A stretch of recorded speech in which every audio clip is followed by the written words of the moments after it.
함께 만드는 언론 미디어 협동조합.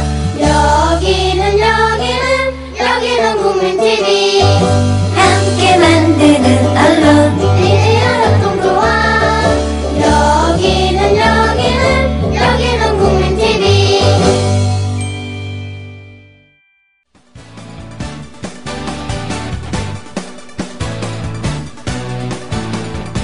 미디어 협동조합 서영석 이사장의 서영석 타임즈. 청취자 여러분 안녕하십니까. 8월 7일 금요일 서영석 타임즈 시작합니다. 저는 미디어 협동조합 이사장 서영석입니다. 오늘 8.15 사면 얘기가 나오더라고요. 그래서 음주운전자 200여만 명을 사면한답니다. 그 보도를 보면서 참 격세지감이 들었습니다.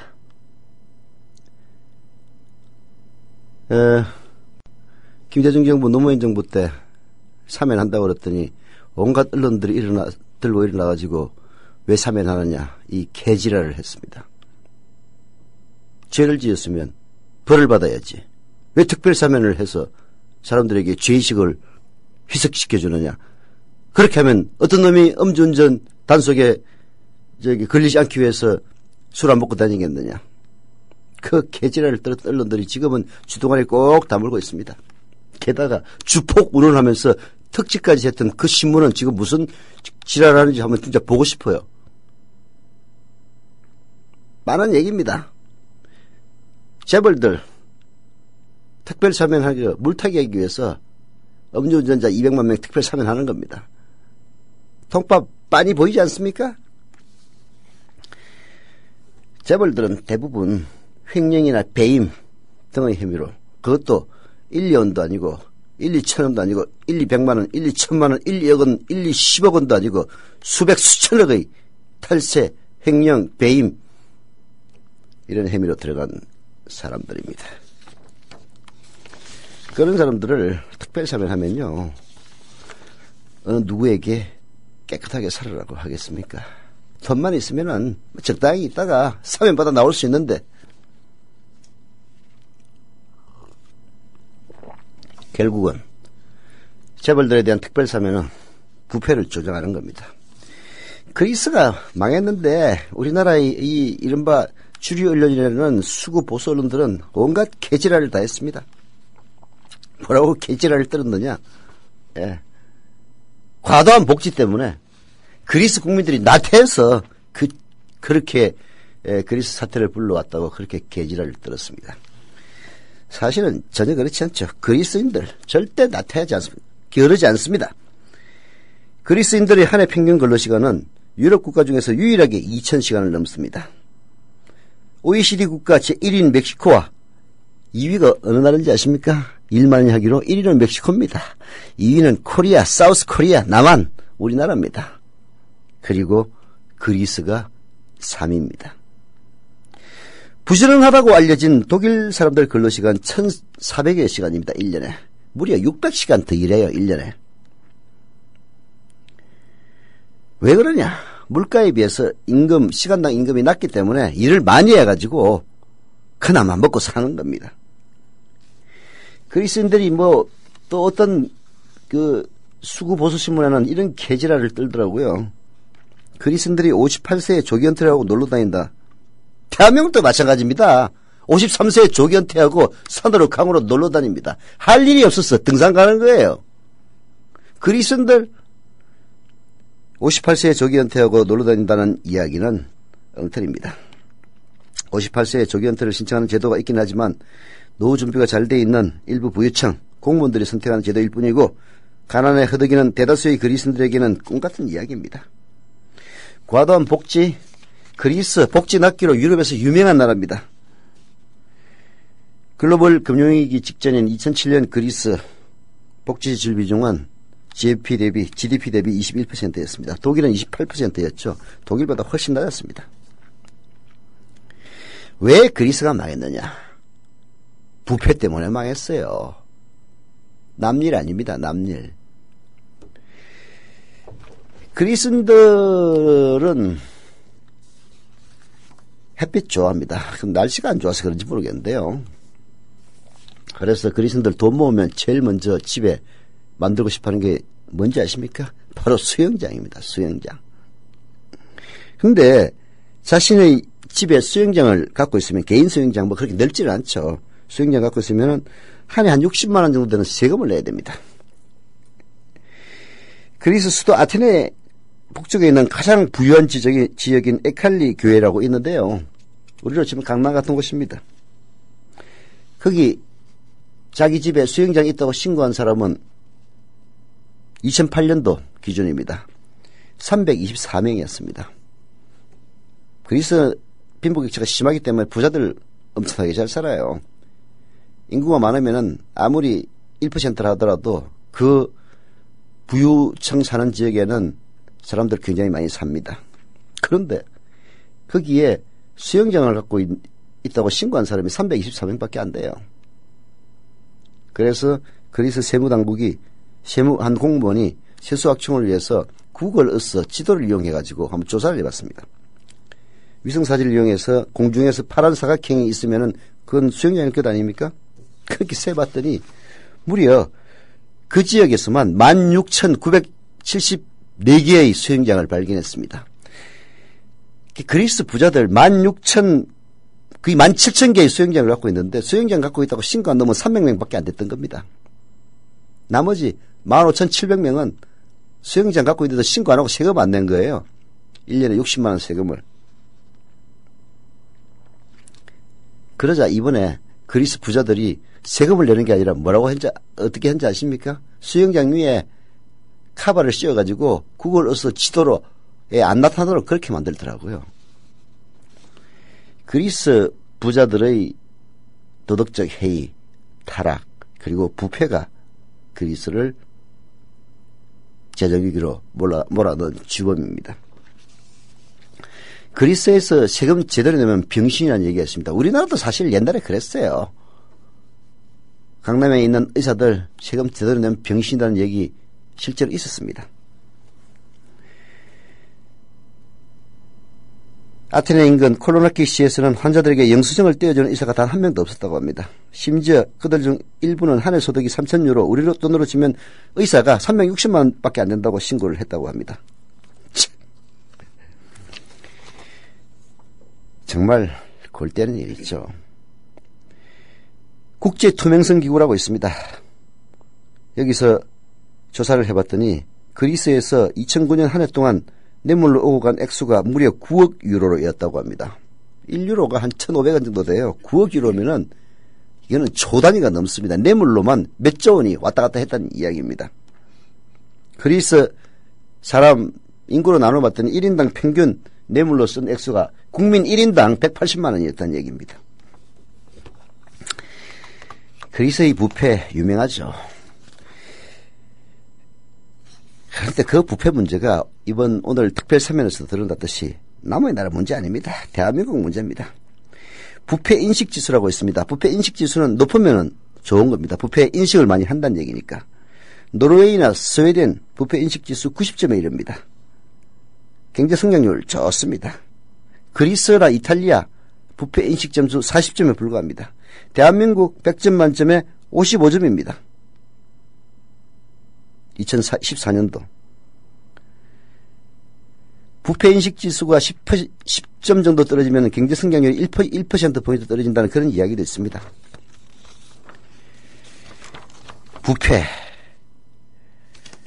부패를 조장하는 것은 있는 놈들이 돈으로 죄를 지어도 언제든지 나올 수 있다고 하는 그 인식이 중요한 겁니다. 있는 놈 왜 제대로 세금 내려고 하겠습니까?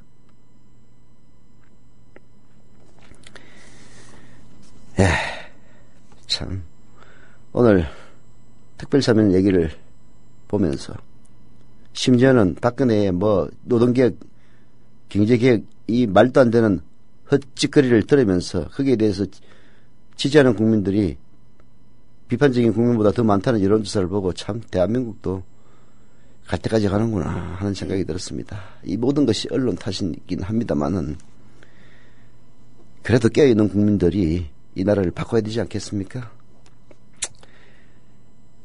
좌절감이 깊어질수록 더 신발끈을 매면서 앞으로 나아갈 각오를 다져야 할 것 같습니다. 잠시 광고 듣고 시작하겠습니다. 지상철 조합원 신청 광고입니다. 강화대교 앞에서 개념 부부가 만드는 개념 곰탕 연지연 곰탕. 연지연이란 가마솥의 장작불로 온종일 구워내는 곰탕을 서로 나누어 이어지는 인연이란 뜻입니다. 연지연 곰탕이 민주주의를 열망하는 조합원 여러분과 국민의 건강을 책임지겠습니다. 곰탕 포장 판매는 한 팩 800g에 7,000원이며 7팩 이상은 무료 배송으로 드립니다. 연지연 곰탕은 강화대교 입구에 위치해 있습니다. 단체 주문 예약 및 포장 주문 전화번호는 010-7252-1114, 010-7252-1114, 031-989-9968. 조합원 단체 예약은 10% 할인해드립니다.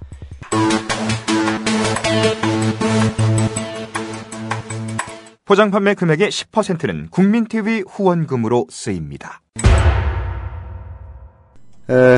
하기 전에 아까 오프닝에서 얘기했던 것 역시 KBS 박종원 기자의 대담한 경제 과거 기사 중에서 일부 인용했는데요.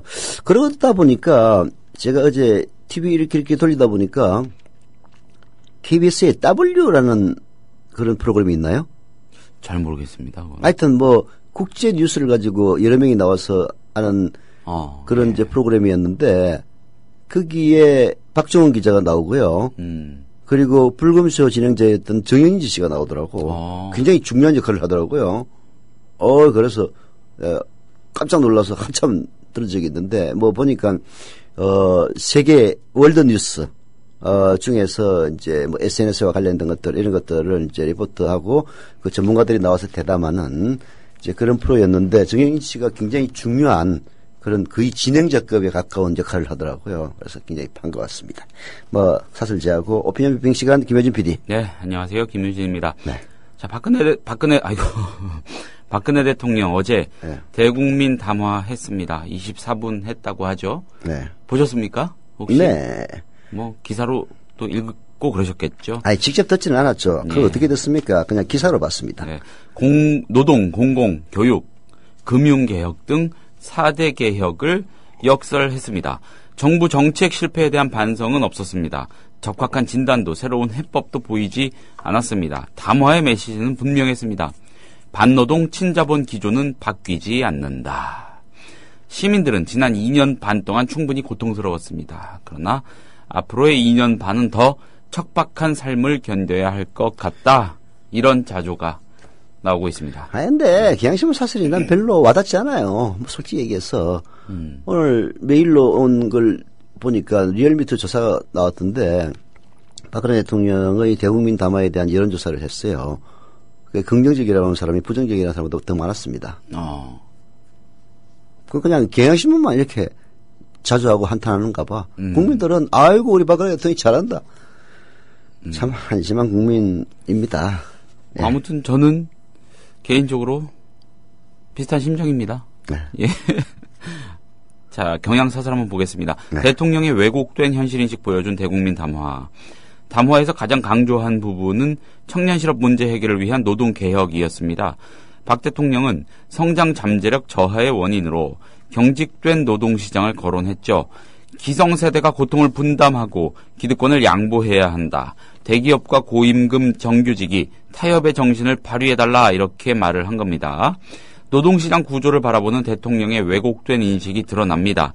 거듭 밝힌 바와 같이 한국은 노동자의 과반이 비정규직이고 1년 미만 단기 근속자 비율이 OECD 회원국 중 1위인 나라입니다. 문제는 노동시장의 경직성이 아니라 고용 불안에 있습니다. 그런데 박 대통령은 현실을 외면한 채 일부 대기업, 고임금, 정규직 노동자를 기득권 세력으로 몰아세웠습니다. 청년 세대의 분노가 정부로 향하지 않도록 표적을 정해준 셈입니다. 통합과 화합에 앞장서야 할 국정 최고 책임자가 세대, 계층 간 갈등을 부추기는 것은 부적절한 언행입니다. 박 대통령이 노동개혁의 주된 해법으로 내세운 방안, 임금 피크제입니다. 정년 연장으로 향후 5년간 기업의 인건비 추가 부담이 115조 원에 이르는 만큼 도입이 불가피하다고 했습니다. 사용자 측에 철저히 경도된 논리입니다. 115조 원은 모든 노동자가 60세까지 일할 수 있다는 가정에 근거해서 추산한 액수이죠. 설사 이 규모가 맞다고 쳐도 30대 그룹에서 쌓아놓은 사내 유보금 710조 원을 감안하면 많은 액수로 보기 어렵습니다. 천문학적 사내 유보금의 일부라도 노동자의 소득으로 흘러가면 경제 활성화에 도움이 된다는 걸 정부는 모르는가, 이렇게 경향은 따져 묻습니다. 박 대통령은 모든 공공기관의 임금 피크제 도입을 올해 안에 완료하겠다고 밝혔습니다. 현재 공공기관 316곳 중 임금 피크제 도입을 최종 확정한 기관은 11곳 뿐입니다.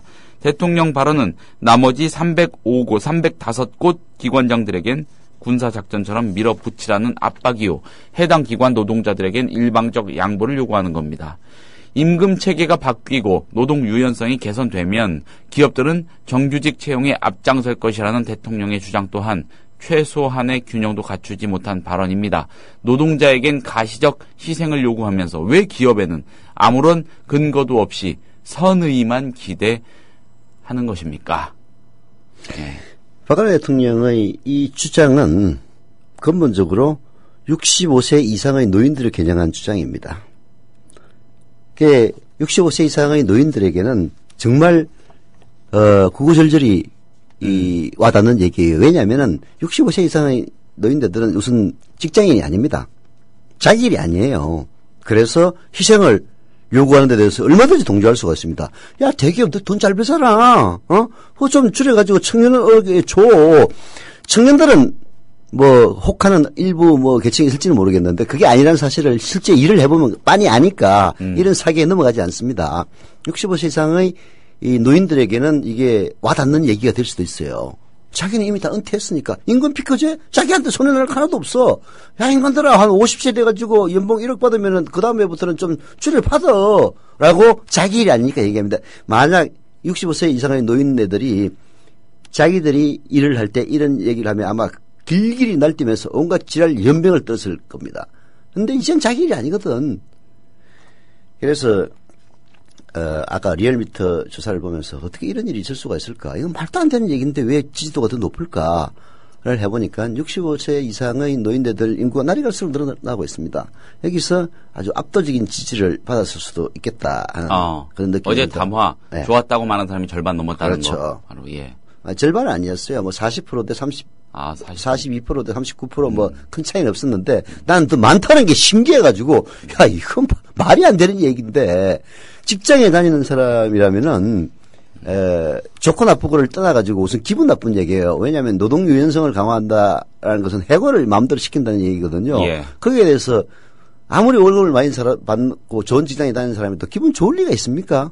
언제 자기 떨려날지도 모른다는 그런 얘기에 그렇잖아요. 그리고 우리나라 사람들 그렇게 악독하지 않아가지고 저도 망하는 게 한번 해봤는데 회사 문 닫을 지경이 되면 알아서 다 나가줍니다. 노동 유연성 다 필요 없어요. 노동 유연성 이렇게 만들어 놓으면은 잘 나가는 놈들이 꼭 그걸 악용합니다. 그게 문제가 있는 거예요. 그래서 왜 어떻게 이런 진짜 말도 안 되는 이따위 주장이 호소력을 가질까? 결국 영감탱이들을 위한 이제 정책인 거죠.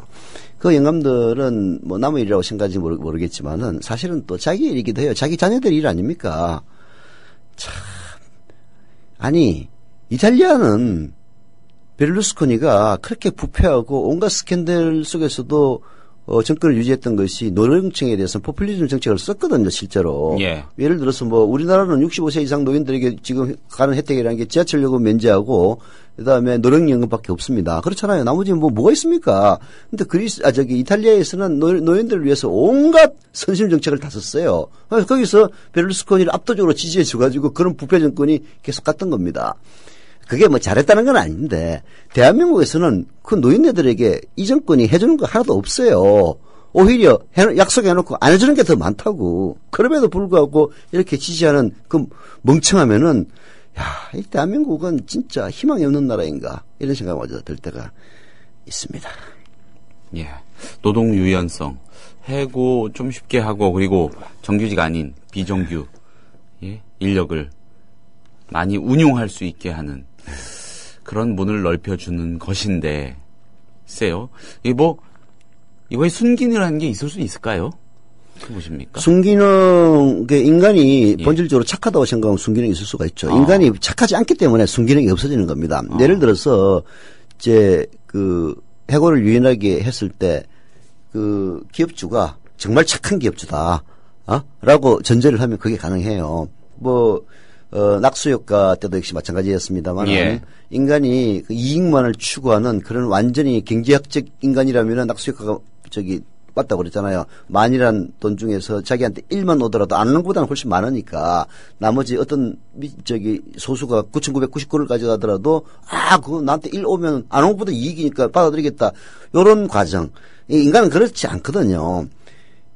안 가지만 안 가졌지. 차라리 네가 내가 안 많이 가는 건 가지면 못 네가 9,900 하는 건 못 참겠다. 이게 둘다 갖지 인간이에요. 말자, 그러니까. 그렇죠. 이게 인간이라고요. 오죽했으면 그 유명한 러시아 농부가 하나님이 뻥 나타나지고 소를 얘기를 했더니 소 달라는 게 아니고 옆집 소를 좀 죽여주십시오라고 했겠습니까? 그게 인간이거든요. 여튼, 인간이 그런 게 인간입니다. 그래서 해고 유연성 같은 것도 고용주가 정말로 착한 인간이라고 가정하면은 아주 좋죠.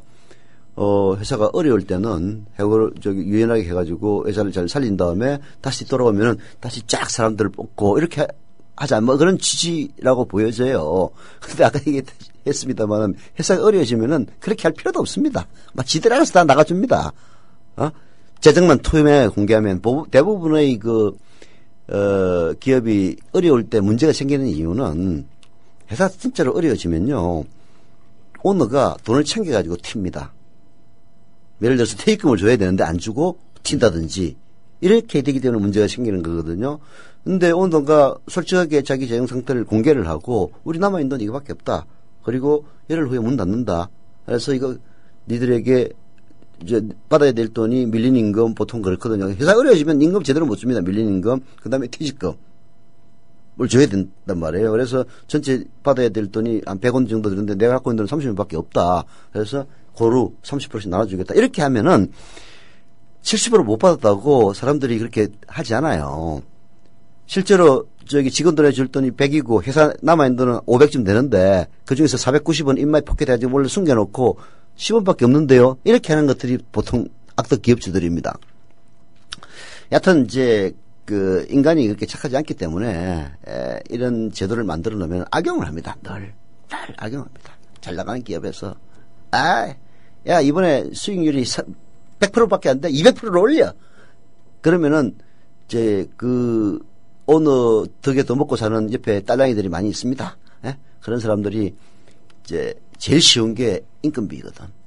그렇잖아요. 두 명이 할 일을 한 명에게 맡기고 한 명을 잘라버리는 거야. 그렇잖아요.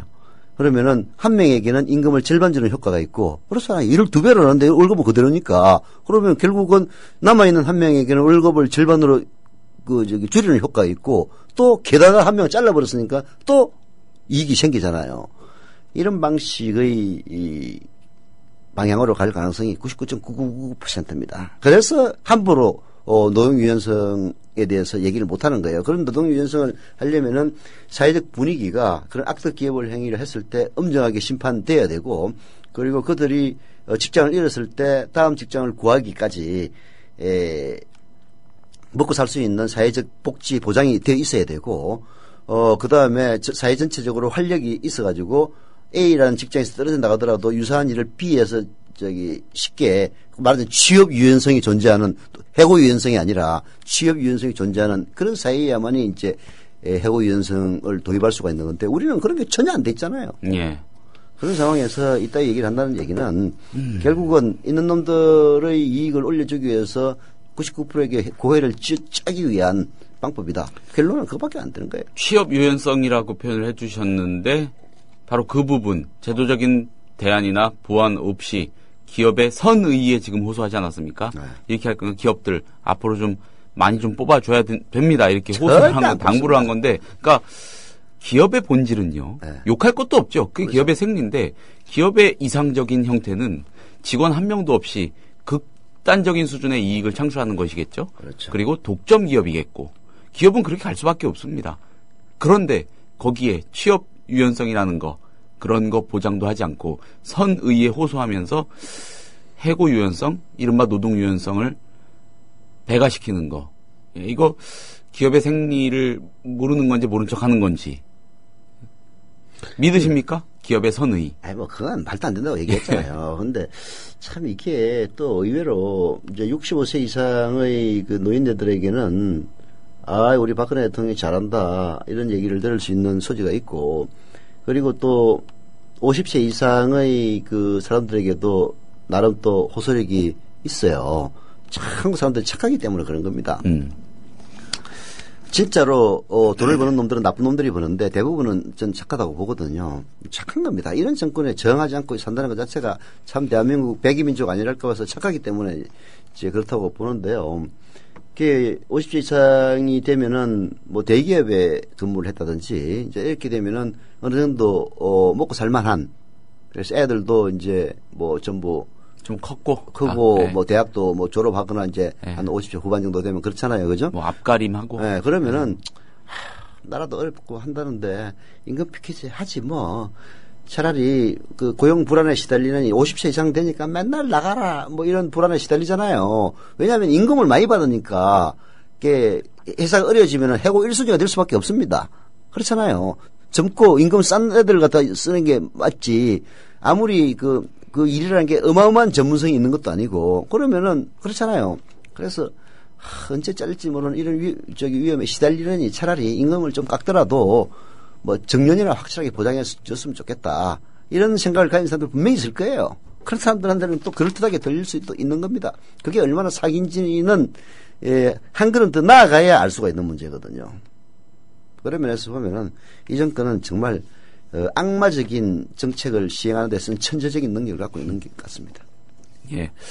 또 한 가지 정부 정책 관련된 얘기를 살펴봐야겠습니다. 다음 토픽 연결되는 얘기입니다. 네. 정부가 어제 세법 개정안 발표했습니다. 네. 경제 활력 강화, 공정 과세 실현 여기에 중점을 두었다고 강조를 하긴 했습니다. 그러나 종전 세법과 비교하면 크게 달라진 내용을 찾아보기가 어렵습니다. 대신 올해 연말정산 세금 논란으로 홍역을 치른 바 있는 정부와 여당이 내년 총선을 앞두고 몸조심하겠다는 의지만 두드러져 보입니다. 그 때문인지 발등에 불이 된 막대한 세수 결손이나 재정 적자에 대해서는 아무런 대책도 보이지 않습니다. 박근혜 대통령은 증세 없는 복지를 한다지만 지금은 당장 세수 구멍을 메우기 위해서도 증세가 불가피한 상황입니다.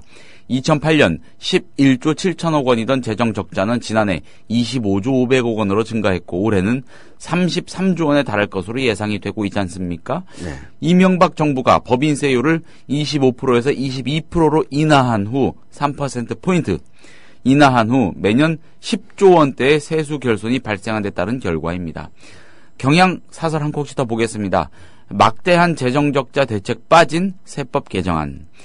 정부는 이번 세법 개정을 통해서 1조 원 정도 세수 증대 효과가 있을 것이라고 했지만 이 정도로 재정 위기가 해결될 수 없으면 정부 스스로 더 잘할 겁니다. 정부는 올해 25조 원의 추경을 국회에서 통과시키면서 대기업에 대한 비과세 감면을 줄이겠다고 다짐했지만 막상 뚜껑이 열린 결과 대기업 법인세 실효 세율은 0.12%포인트 올라가는 데 그쳤습니다. 이대로 가면 대기업 사내유보금은 계속 늘어나는 반면 내년에도 수십조 원의 재정 적자를 국채로 메울 수밖에 없을 것으로 보입니다. 대기업이 안아야 할 부담을 미래 세대와 전 국민이 떠안는 악순환 되풀이될 수밖에 없는 것입니다.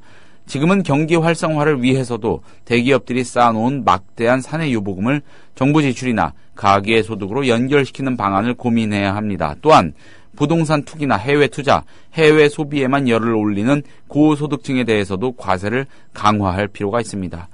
경기 활성화는 물론 조세 형평을 위해서도 그래야 합니다. 하지만 정부 세제 개편안 방향은 오히려 그 반대입니다. 서민 재산 형성 수단인 재형저축 비과세는 오히려 폐지하고 부유층에도 혜택이 돌아가는 개인종합자산관리 계좌와 연간 1,000억 원 규모의 해외 주식 투자 전용 펀드 비과세 신설. 예, 대표적인 사례입니다. 주식 양도소득세도 세금을 내야 할 대주주 범위를 확대했다고 했지만 세율을 중소기업만 올리고 대기업은 종전처럼 20% 유지하면서 재벌들의 주식 저가 발행을 통한 편법 상속에 제동을 걸기 어렵게 됐습니다. 종교인 과세, 필요 경비 공제 범위를 60에서 80%까지 인정하고 원천 징수 의무도 부과하지 않아서 뭐 이런 게 있습니까?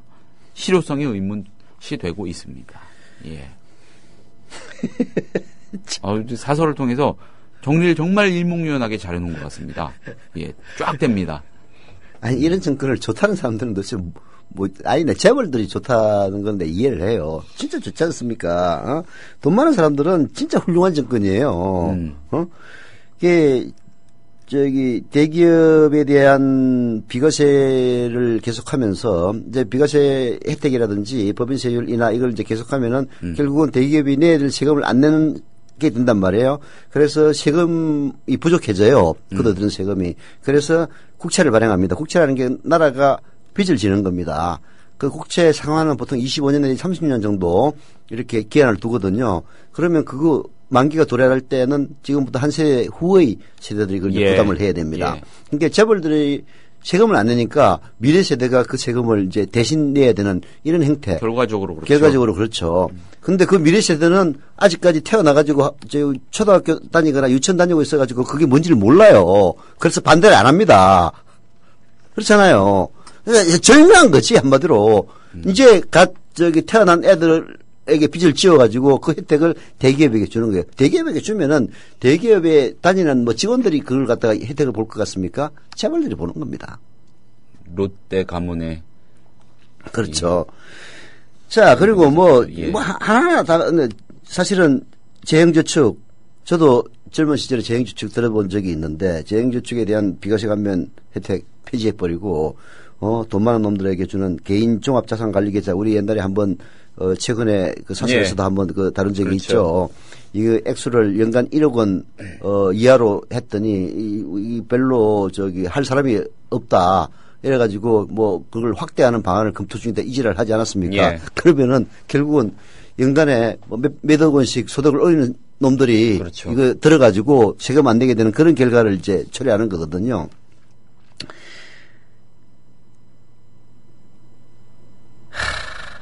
이런 정권입니다. 사실은 이 정권의 본질은 이명박근혜 정권은 철저하게 1% 이익에 봉사하는 정권이에요.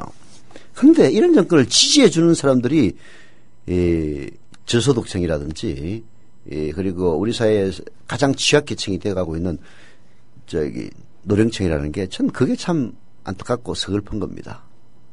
어떻게 이럴 수가 있을까? 아무리 미국에는 폭스 TV라든지 라디오 프로그램이 아주 수구 꼴통 프로그램들이에요. 그렇게 해가지고 미국의 노인네들을 갖다가 신뢰시킨다는 그런 얘기 들었는데 대한민국은 종편이 거절을 하고 있는데요. 아니 그래도 그렇지. 자기 이해관계가 얽혀 있는 문제를 그런데 넘어간다는 게 말 됩니까? 참.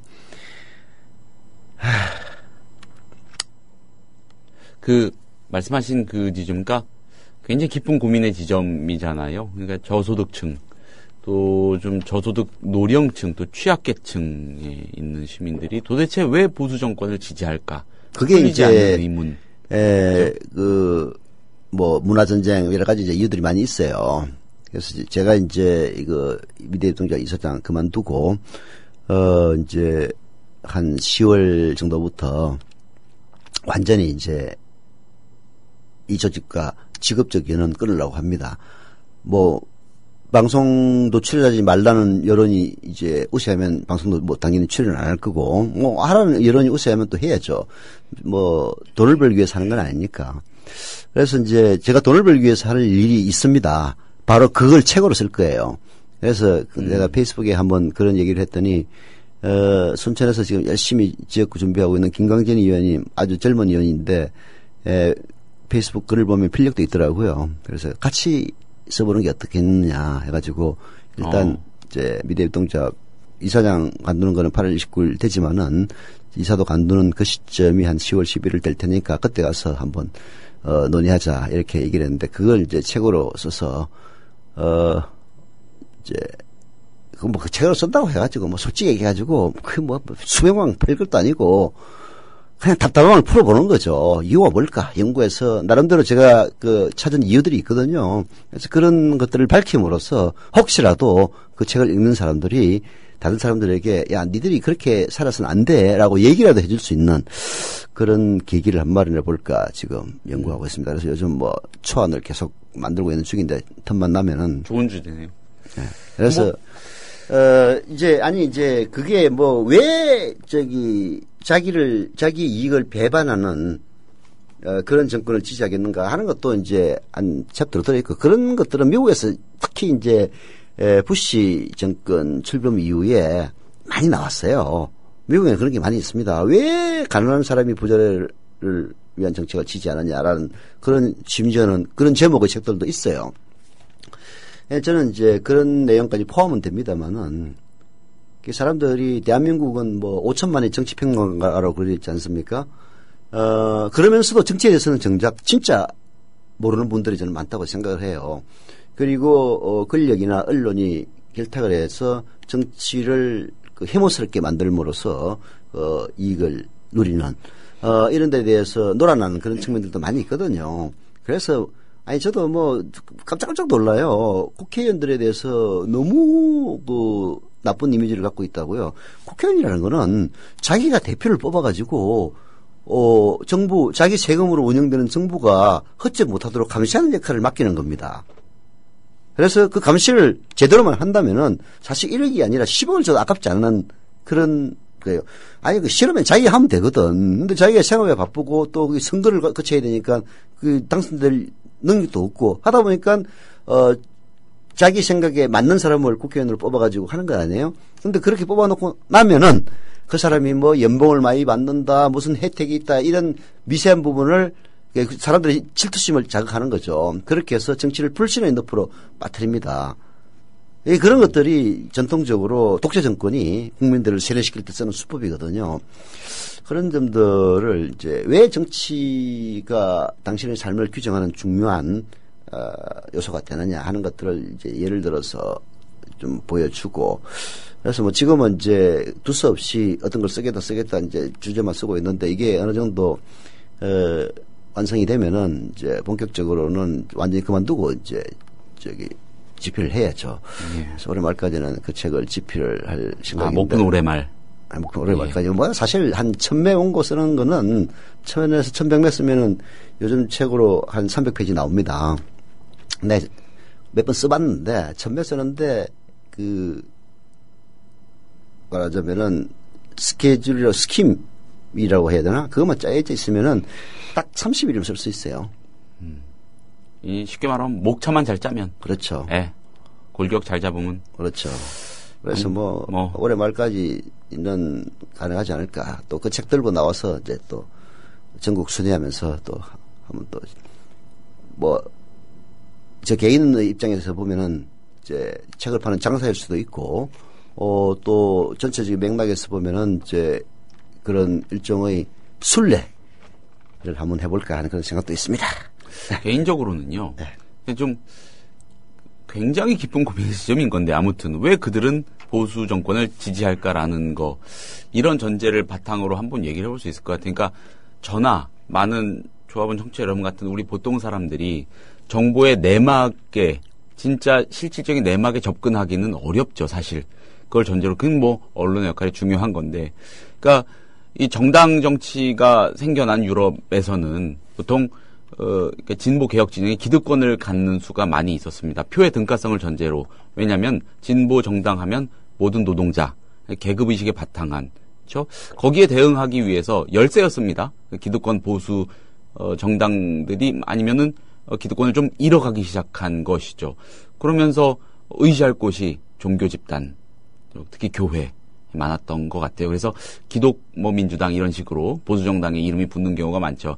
건강한 계급 의식, 거의 정보를 얻는 원천이 되기도 하고, 진보 개혁 정당 하면은 모든 노동자들이 목소리로 힘을 실어주는 표로서 이런 건강한 계급 의식이 만들어지고 그 위에서 정치 구조가 짜여져야 하는데, 우리는 그런 과정이 너무 많이 생략이 돼버린 것 같기도 하고. 아니 이제 전 세계적으로 노조가 무력화되고 있는 게 신자유주의 예. 도래 이후의 추세입니다. 물론 이제 그거는 기득권을 갖고 있는 재벌들이 교묘하게 언론과 권력 기타 등등을 통해 가지고 여론전을 통해서 노동자 계급을 약화시킨 뭐 그런 탓도 있겠죠. 근데 대한민국은 특히 이제 박정희 시대 전두환 노태우 시대를 거쳐오면서 노동자들의 그 자기 권리 주장을 불온시하는 그래서 여기에 이제 등장하는 것이 미국은 기독교 윤리입니다. 예. 미국의 그 문화전쟁에서 가장 중요한 논리는 기독교예요, 기독교. 기독교를 통해서 공격합니다, 늘. 근데 대한민국은 기독교 대신에 이제 뭐가 있느냐? 바로 종북이 존재를 하는 겁니다. 종북. 그게 한국의 이 종교는 종북교예요, 종북교. 종북교의 유일신이 박정희입니다. 그런 종북교의 이제 세뇌당에서 자기 죽는지도 모르고 지금 그야말로 포세이돈 어드벤처는 영화 보셨죠? 포세이돈 어드벤처 보면은 그 진 해크만인가 그 사람이 목사로 나오지 않습니까? 그래서 뒤로 뒤집어진 배에서 전 그 장면이 지금도 선명하게 기억이 나요. 중간 지점에서 진 해크만이 그 이제 뭐라고 해야 되나 뒤집어졌을 때 예. 철판이 가장 얇은 쪽으로 가야 산다. 가지고 그 방향으로 가고 있는데 일단은 사람들이 나타나가지고 거꾸로 갑니다. 거꾸로 반대 방향으로 가요. 아무리 설득을 해도 이쪽이 맞다고 글로 가고 거기에 여러 명이 있으니까 그중에 몇 명은 갸우뚱하면서도 그냥 갑니다. 이제 그런 장면을 보면서 지금 중북교 교인들이 생각이 나더라고요. 우리나라가 앞에서 말씀드렸던 그런 구도가 일정하게 형성이 돼 있어요. 그러니까 보수 기득권 세력은 기독교, 종교 집단, 특히 기독교, 보수화된 기독교 집단, 그리고 또 하나 추가가 되죠. 사학, 재벌 등등 그 집단 등등의 힘을 많이 얻는데 거기에 수많은 가난한 사람들까지, 보통 사람들까지도 힘을 실어주는 거죠. 건강한 계급의식이 부재한 결과. 어떻게 보면은 옛 민주노동당이 뭐 진보적 대중정당 표방했으니까 그런 실험이었던 건데 그런 맥락에서도 굉장히 안타까운 일인 거고요. 이제 종북교가 기승을 부릴 수 있는 게 결국은 이제 6.25를 경험한 혹은 어린 시절에 경험했던 그런 세대들이 지금 60세, 70세 연령층을 형성하면서 박근혜 정권의 유일교라고 볼 수 있는 종북교의 아주 중요한 지지세력이 되어주고 있기 때문에 그런 분위기가 결국은 말도 안 되는 이런 일들을 초래하는데요. 저는 이제 그렇다고 해서 이게 천년만년 그럴 거라고 보지는 않습니다. 저도 이제 60이 내년이 되면 뭐 몇 달 안 남았어요. 이제 60대입니다. 참 내가 60 되는 날이 오리라고 누가 생각을 했겠습니까? 전 젊었을 때 60이라면 할매들인 줄 알았어요. 저희 같은 세대들도 이제 60줄에 접어들고 바로 그 종북교의 최고 열렬 신자들은 뭐 지들이 그 안 죽어? 뭐 80, 90까지 살아도 결국은 사망합니다. 그래서 노령층도 이제 세대 교체가 되리라고 봐요. 지금과 같은 꼴통 노인네들은 뭐 물리적인 세월의 흐름에 따라서 이제 사망의 길로 가시고 좀 다른 생각을 갖고 있는 사람들이 이제 노령층이 편입되기 시작합니다. 저도 뭐 한 6년만 꾹 참고 있으면은 이제 지하철 무료 승차할 수 있습니다. 물론 그 사이에 또 바뀌어가지고 70세로 늘어나면은 그야말로 시체 말로 졌다는 거지만은 그래서 그런 세대 교체도 필요하고 아까 얘기했다시피 그런 종북교의 폐해 그리고 정치가 우리를 왜 정면으로 바라보고 그냥 비아냥 그리는 것으로 끝내서는 안 되는 문제인지 이런 문제를 뭐 저도 책을 쓰겠다는 것은 문제의식을 갖고 있기 때문에 그런 것 아닙니까? 그런 사람들이 점점 늘어난다면은 뭐 어느 정도 바뀌지 않을까 생각하는데요. 세상이라는 거는 완벽하게 바뀔 수는 없는 겁니다. 100명의 조직이 있어도요. 그 중에서 정말로 그 조직의 문제점을 인식하고 이끌어 나가는 사람들은 그 중에 10%밖에 안 됩니다. 나머지 90%는 뭐 대충 이게 대세 추종 세력들입니다. 그래서 그런 분위기를 바꿔서 집권 세력도 바꾸고 하면은 또 어리석은 국민이 다시 현명한 국민이 될 수도 있다고 저는 생각을 하죠. 그런 희망을 갖고 살아가야지. 예전에 국민 라디오 초창기 초반에 합정동 시절 초반에 네. 어느 라디오 프로그램에 그 연극 연출하시는 분이 한번 출연을 한 일이 있는데 네. 연극 얘기를 하다가 관련이 돼가지고 그 이른바 종북하는 그 뭐랄까요 그 배경에 관한 고민을 자기가 많이 했던 이야기를 털어놓은 일이 있습니다. 굉장히 공감이 됐던 게 할머님하고 같이 사셨는데 그 연출가 선생님이 할머님하고 언젠가 그 전쟁통에 겪은 이야기에 대한 얘기를 좀 많이 나눌 수 있었대요. 야, 전쟁통이면 뭐 6.25 때? 그렇죠. 6.25 때. 그럼 한국 뭐 전쟁 아주 때. 그냥 할머니가 지금부터 75년 전 아니야? 그렇죠. 그렇죠. 뭐 아주 고령이신. 75년, 할머니. 65년 전이구나. 65년 전. 네, 예. 근데 그때 이야기 일단 뭐 얼마나 공포스럽겠습니까? 10살이라고 해도 지금 75세고. 그렇죠. 그때 20살이었으면 85세네. 그렇죠.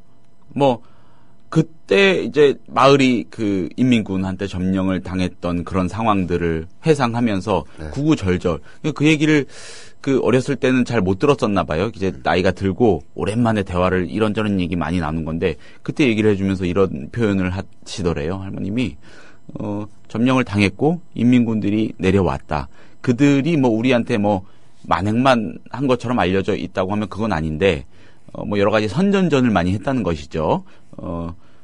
그때 그 선전 구호에 등장하는 용어들이 바로 소셜, 사회, 예, 분배, 정의, 주권 이런 얘기였다는 것이죠. 그러니까 그 공포 속에서 그걸 접했던 그 사람들, 그분들은 지금 진보 개혁 진영이나 뭐 내지는 새정치민주연합이 내세우는 구호들을 그거하고 연상해서 떠올릴 수밖에 없는 거다. 그러니까 이해는 안 되지만은 가슴으로 이해는 안 되지만은 그래도 어렴풋이나마 그런 심정을 알 것도 같다.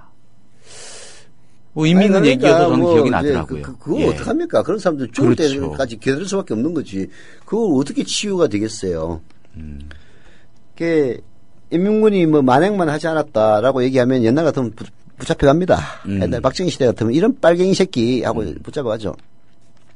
모든 군대는 잘 나갈 때는 훌륭합니다. 왜냐면은 점령을 해서 통치의 대상으로 생각하면은 절대 만행을 안 저질러요. 그거는 유사일에 어떤 군대도 마찬가지입니다. 침략군이 약탈의 대상으로 피침략 대상 주민들을 약탈의 대상으로 보느냐, 점령해서 통치의 대상으로 보느냐에 따라서 완전히 달라져요. 약탈의 대상으로 보면은 뭐 그것을 죽이고 뭐 강간하고 약탈하고 이렇게 하지만 통치의 대상으로 보면은 절대 그렇게 안 합니다.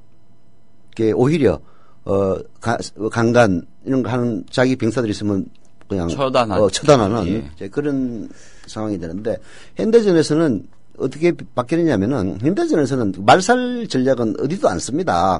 왜냐하면 그렇게 하면 이제 난리가 나니까 세계적인 여론도 있고 하니까 현대전에서는 어떻게 되느냐면은 유리하냐 불리하냐에 따라서 달라져요. 전쟁이 유리할 때는 관대한 군대고 불리할 때는 그야말로 흉악한 군대가 되는 겁니다.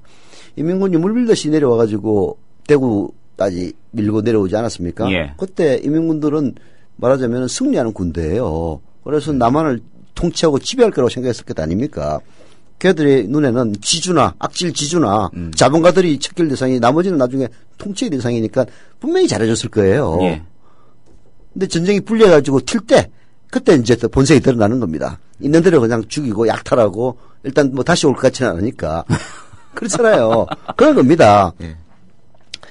그게 뭐 비단 어느 군데나 다 마찬가지예요.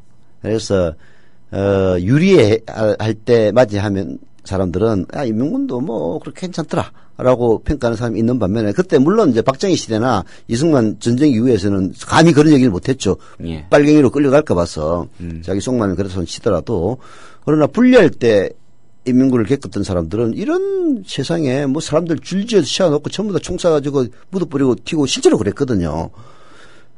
뭐 그건 국군이라고 안 그랬냐. 똑같아요. 튈 때 빨갱이라고 했던 사람들 전부 총으로 쏴 죽이고 도망갔습니다. 그런 거죠. 그래서 전쟁이 비참하다는 게 한쪽이 유리하면 한쪽은 불리하게 돼 있어요. 그렇잖아요. 그러면은 한쪽은 관대하게 하는 데 비해서 불리한 쪽에서는 그야말로 그냥 아주 작살을 내고 튀는 그리고 거꾸로 제가 이쪽이 유리해지면 또 상대방이 불리하게 돼 있는 거예요. 그렇잖아요.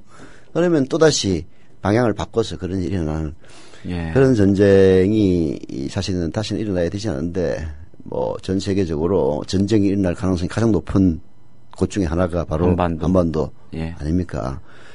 이런데 평화를 위해서 노력해도 시원찮을 마당에 북진 통일 무찌르져 오랑캐 하면서 하는 인간들을 보면은 그리고 그 인간들의 살아온 이력들을 보면은 이런 인간들이야말로 전쟁 나면 제일 먼저 해외로 튈 놈들이다.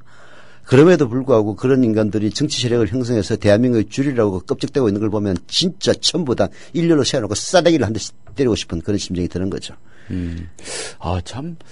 그러니까. 네. 진보 개혁 세력에 뭐 어떤 뭐 영향력 있는 사람이라고 하는 사람이 나와서 구호를 외칠 때 그 단어들만 들으면 네. 그 얼굴에 뭐 북한, 뭐 김일성, 뭐 김정일 이런 사람들 얼굴이 대입돼서 보인다는 거 아니겠습니까? 결과적으로. 그냥 뭐 걔네들 나 이해가 안 가. 그들을 찍느니 그래도 우리 국권이 싸워줄 의지가 있는 것처럼 보이는 새누리당을 뽑겠다. 이렇게 되는 걸까요? 그러니까 그게 그분들의 트라우마를 욕할 수도 없고. 참 그러니까 역사적인 그런 왜곡된 어떤 요소들이 참 불행한 것 같긴 합니다. 이제 그런 사람들이 또 전부는 아닙니다. 그래서 뭐 그렇게 생각하는 사람들이야 뭐 죽을 때까지 그렇게 살다 죽는 거죠. 근데 정상적인 사람들도 많이 있어서 결국은 선거라는 거는 대통령 선거도 승자 독식 게임 아닙니까? 예. 그럼 51%만 먹으면 되는 거지. 그렇잖아요? 51.6%를 먹어가지고, 심지어는 51.63%를 먹어서 이상하다는 사람들도 있긴 있더라마는, 51.63%래. 맞는지 아닌지는 모르겠어. 그럼 5.163 부대가, 5월 16일 새벽 3시에 박정희가 쿠데타를 기념해서 만들었다며, 근데, 그건 사실 확인해 봐야 되는데, 어떤 사람들은, 박근혜가 얻은 표가 51.63%라는 거야. 그래서 이게 뭔가 시나리오에서 구축된 전자 사기다 뭐 그런 주장을 하는 그런 분들도 있죠. 근데 나는 오히려 저도 사실은 이제 제가 태어났을 땐 전쟁은 끝나 있었죠. 그러나 그 전쟁의 시대에 저는 57년이니까 전쟁이 53년도에 끝나고 예. 전쟁이 끝난 4년 뒤에 제가 태어났으니까 뭐 어렸을 때 전쟁이 어떤 건지 이제 몰랐습니다만은 근데 어렸을 때 기억은 나요. 상위군인들 수습 과정이었던 거죠 그때는. 그렇죠? 상위군인들이 그렇게 많았어. 상위군이 뭐냐 팔 다리가 없는 거야. 그 전쟁 때문에 뭐 총 맞아가지고 절단 치료받은 사람들 상위군인들 와가지고 이제 구걸을 합니다. 안 주면은 깽판을 쳐요. 내가 니들의 안전을 위해서 내 팔다리까지 잘랐는데 이렇게 개판을 치면은 또 경찰도 함부로 못해요. 상위군에 대해서는. 그런 이제 세대로 자랐긴 합니다만은 저는 누구를 보면은 김일성의 그 돼지 같은 얼굴이 생각나느냐면은 재벌들을 보면 생각이 납니다. 똑같다. 저 새끼들. 그리고 세습하는 목사들 보면 똑같은 새끼들이다. 북한이나 얘들이나 다를 게 뭐가 있냐. 결국은 권력을 세습시키기 위해서 혹은 금력을 세습시키기 위해서 자기 옆에 똘마니들을 북한은 백두혈통 운운해가지고 마적질하던 인간들의 자손들을 내세워가지고 그 일부 기득권을 위해서 나머지 전 국민을 희생시키는 시스템 아닙니까? 네. 재벌들 똑같지. 재벌 총수 일가를 옹이하는 이른바 그 재벌 백두혈통의 가 있고 나머지 전체 노동자들을 착취하고 괴롭히는 그런 시스템에서 해고 유연성 운운하는 것도 결국 그런 거예요. 착취를 더 용이하게 하기 위해서 하는 겁니다. 까불지 마, 이 자식들아. 까불면 죽어. 잘라버릴 거야. 이 얘기거든요. 그래서 저는 그걸 보면서 돼지 같은 김일성 같고 저는 뭐 다를 게 하나도 없다 해가지고 늘 그런 생각이 들어요. 그런 김일성하고 등치되는 재벌들을 지지하는 이 정권이야말로 진정한 정부 아닙니까? 저는 그렇게 생각합니다. 예. 아무튼 뭐 의미 있는 주제로 또 저술 작업을 하신다니까 뭐 김광진 의원하고 공동 그렇죠. 이제 또 젊은 의견을 좀 들어봐야죠. 예. 그래서 뭐 일부 나눠서 집필을 해야 되겠죠. 그러나 뭐 김광진 의원은 또 의정 활동에 바쁘고 예. 게다가 이제 비례대표에서 그 순천 그것도 그 박근혜 뭐 내가 보기에는 전혀 아무것도 아닌 것 같은데 뭐 또 바깥에서는 복심이라고 알려져 있는 이정현이가 순천 지역구 현역 의원 아닙니까? 거기에 도전한다고 하니까 그 시간이 많을 거라고 보진 않아요. 그래서 바쁘겠죠? 예. 예, 그래서 이제 만나서 아이디어 회의 정도는 같이 하겠지만은 뭐 일부 한 10% 정도 집필하지 않을까 싶어요. 나머지는 제가 다 써야죠. 근데 그게 결국은 아까 뭐 목차만 잘 짜면 된다고 얘기했는데 목차 짜는 게 어려워서 그렇지. 목차만 짜고 나면 그다음에 집필하는 거는 뭐 큰 예. 요즘은 게다 인터넷 잘 돼 있어가지고요. 심지어는 국회 도서관 이런 데서도 거의 그 스캔 작업이 끝나가지고 뭐 돈만 내면 다 풀 수 있더라고요. 참고로 그 청년 비례대표 네. 또 다음 총선에도 한다는 거 아닙니까? 새정치연합. 근데 그렇게 결정하는데 김광진 의원에 대한 평가가 네. 큰 역할을 했다. 뭐 이런 얘기가 있더라고요. 그때 이제 남녀로 장하나 의원, 김광진 의원, 장하나 의원도 물론 예. 장하나 의원도 잘했는데 장하나 의원은 뭐 지금 아마 그 2인분일 겁니다. 출산했나 모르겠네. 그래서 좀 활약이 좀 눈에 좀 안 띄긴 하는데 장하나 의원도 뭐 당찬 모습이 비례대표로서 조금 더 손색이 없는 그 좋은 평가를 저는 받았다고 생각하고 이번에 또 청년 비례대표를 뭐 폐지해야 된다는 그런 여론도 많았어요. 있었나 예, 봐요. 그런데 그런 폐지 여론을 극복하고 김광진 의원이 청년 비례대표 선발 뭐 위원회 위원장이 됐다든가 그러더라고요. 그래서 김광진 의원이 지난번 순천 갔을 때 그런 얘기 하더라고. 저를 보면은 청년 비례대표 새정치민주연합의 청년 비례대표가 얼마나 공정하게 진행되는지 아실 겁니다. 보십시오. 저 순천대 나왔습니다. 뭐 학벌이 좋습니까? 뭐 끝발이 좋습니까? 왜 또 순천대 좋은 학교 아닙니까? 그래서 내가 옆에서 그랬지. 순천대가 좋은 학교예요. 그래서 그건 과공 비례였습니다. 그렇죠. 예. 아니 이제 이런 거지. 뭐 이른바 스카이라는 그렇죠. 그런 관념에서 알죠. 예. 보면은 지방에 있는 그야말로 요즘 뭐 지적대라고 그러더만 나는 그런 얘기 처음 들었어.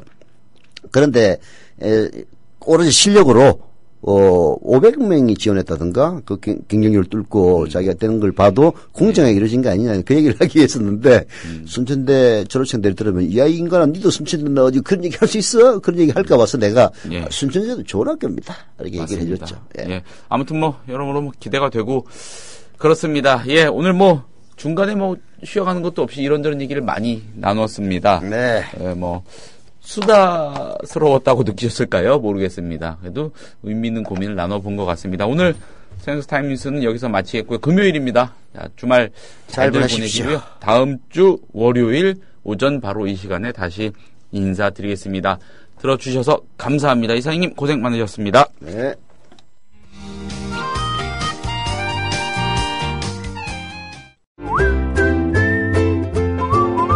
국민라디오 팟캐스트 응원하는 가장 쉬운 방법 아시나요?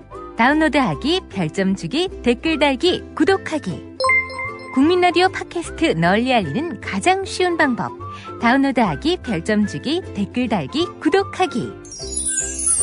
기억하세요. 다운로드하기, 별점 주기, 댓글 달기, 구독하기.